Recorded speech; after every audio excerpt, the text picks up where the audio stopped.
Time is a very difficult thing to pin down. There's a famous saying of St. Augustine of Hippo, that when he was asked, "What is time?" he said, "I know what it is, but when you ask me, I don't."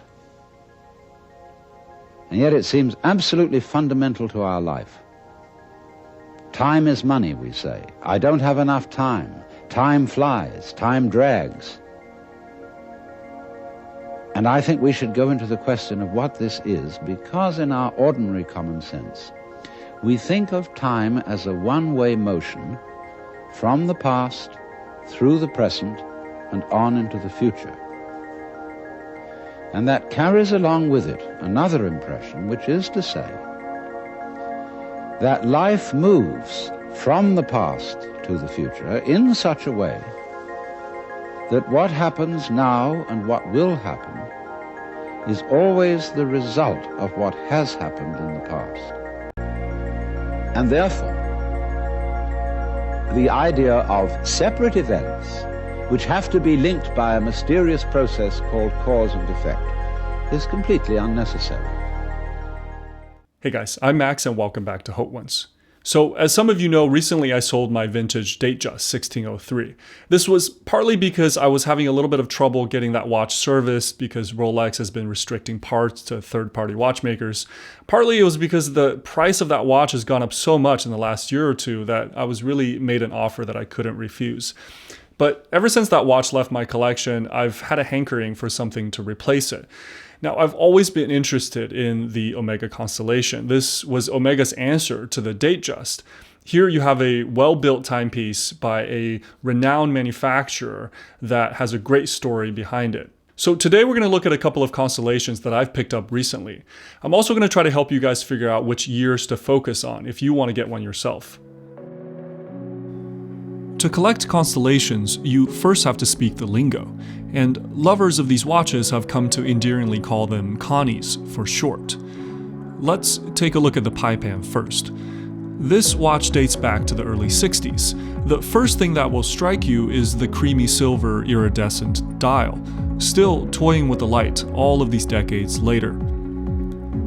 The watch features the sought-after grasshopper lugs. They have a complex and angular shape, and turn downwards to help mold to the wrist. Its long architectural form gives the watch a lug-to-lug of 43 millimeters, extending the length of the case to a more modern dimension.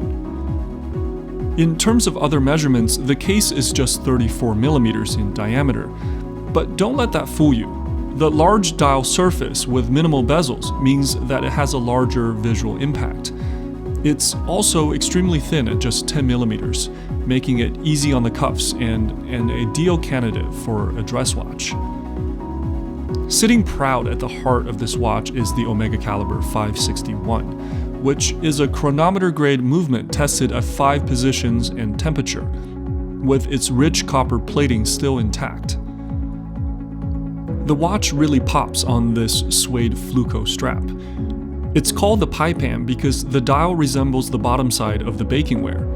The dolphin hands come right up to the edge of the transition, and from there, the 12 sections of the dial fall off to the edge of the case, giving it mesmerizing depth. Each hour marker is highlighted by a black onyx middle section, and the constellation star just above 6 is there to remind us of Omega's achievements in the realm of timekeeping. One thing to note is that the crown on that watch may not be original. See, the Constellation came with these decagonal crowns that get kind of rounded over time with use and are frequently replaced by ones from the Seamaster. Now, the watch is otherwise in really good shape, so I'm not too worried about it. Now, before we go on and look at the other connie, please take a moment and give this video a thumbs up if you like it so far. Also, consider subscribing to the channel if you haven't already. It'll really help us out, and it's the best way to make sure that you don't miss future episodes. But first, let's take a moment and examine the entire lineage of the Omega Constellation line. Before the COSC, there were the Swiss Observatory trials. You see, a century ago, the best way to calculate the length of a second was through measuring the Earth's motion around the Sun, and nowhere was this better accomplished than in observatories high up in the Alps. Thus, these observatories became the proving grounds for watch manufacturers to pit their movements against one another in a competition for accuracy. In 1931, Omega swept the competition by winning first place in all 6 categories, earning it the privilege to be the sole timekeeper for the 1932 Olympics. This was followed by first place finishes in 1945 with its caliber 30 and in 1950 with its tourbillon. These 8 wins are proudly commemorated with 8 stars above the Observatory logo, found decorating the casebacks on Omega Constellations. So in 1948, to celebrate its 100th year anniversary, Omega released its first chronometer-certified wristwatch, the Centenary. This watch was thought to be the father of the Paipan constellation, unveiled in 1952, first featuring 300 series bumper movements, later upgraded to rotors in the 500 series. The watch continued to evolve into the 60s, with variants sporting square and cushion case shapes and experimenting with integrated bracelets.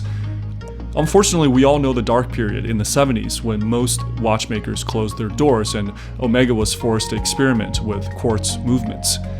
In 1982, still powered by quartz, the Constellation underwent a major design change, gaining its claws at the 3 and 9 positions. It wasn't until 2015 when we saw Omega mount a concerted effort to return the Constellation to its roots, with the release of the Globemaster line. Watches again bearing Paipan dials, now with coaxial mechanical movements. The golden age of vintage constellations would be considered in its early days, between 1952 and the late 60s or early 70s, where many versions can still be had with varying case materials, cool lug shapes, and interesting dial designs.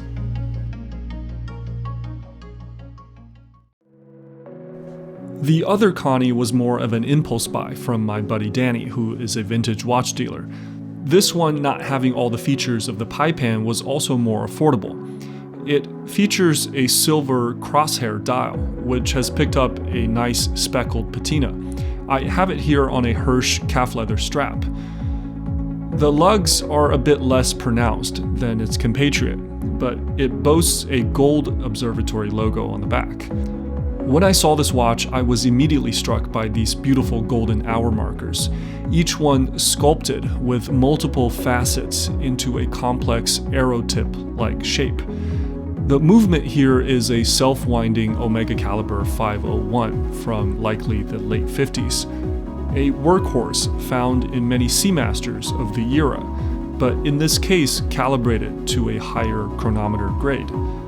The case is a bit bigger in proportions at 35mm in diameter and 12mm thick thanks to a domed acrylic crystal. Both watches have 18mm lug widths. These watches are the epitome of class. It's hard to fathom all that they've seen in their 6 decades of life. See, wearing these watches made me realize the subtle difference between time and age.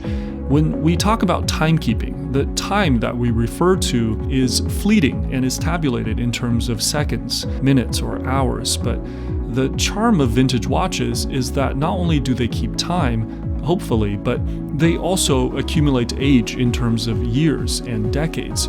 This is reflected in the abrasions on their cases and the patina on their dials, which change so slowly that it's imperceptible to us. If that's all a bit meta for you, then just think of it as a free complication you didn't have to pay for. So needless to say, I really love these old constellations, and they can still be had for less than half the price of a vintage Datejust, which is a bargain in my book. Now, it is a double-edged sword that Omega pumped out so many different models that it can be hard to nail down exactly which one's for you. And with this video, hopefully I've helped you at least get started in narrowing your search. In the comments below, let me know what other interesting constellation facts you have, as I'm still learning about these watches.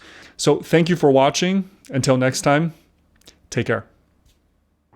So the course of time is really very much like the course of a ship in the ocean. Because here's the ship, you see, and it leaves behind it a wake. And the wake fades out, and that tells us where the ship has been. In just the same way, as the past and our memory of the past tells us what we have done.